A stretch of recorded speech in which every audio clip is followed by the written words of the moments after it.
to Yoga Therapy Thursdays. This week we're talking about hamstring strength. We spend a lot of time seated or in a car, so for most of us our hamstrings are already short to begin with. I'm going to give you a few exercises to strengthen your hamstrings, but for most of us we actually need to focus on lengthening them. For this series we're going to start in bridge pose. You're going to want to lay down on your back, soles of the feet to the floor, ponytails out of the way. And as you lift your hips up, think about pressing your heels down and drawing them towards your shoulders. When you do this, you engage your hamstrings, which is what we're going for.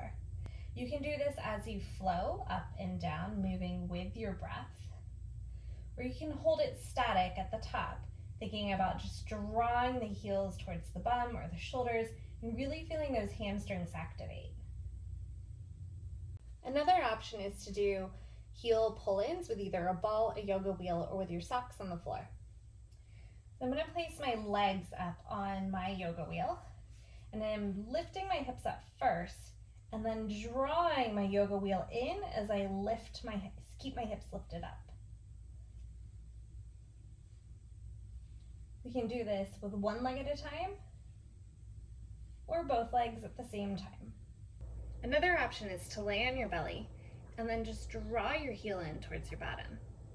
If you would like, you can place a ball between your thigh and your lower leg and squeeze it, and that's going to help give you a little bit more resistance.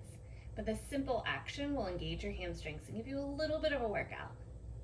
We've talked about chair pose a lot in this series. To engage our hamstrings, when I think about drawing the weight back towards our heels, if we feel like we're going to fall over, you can always do chair pose up against a wall and think about pressing the heels down and drawing them back.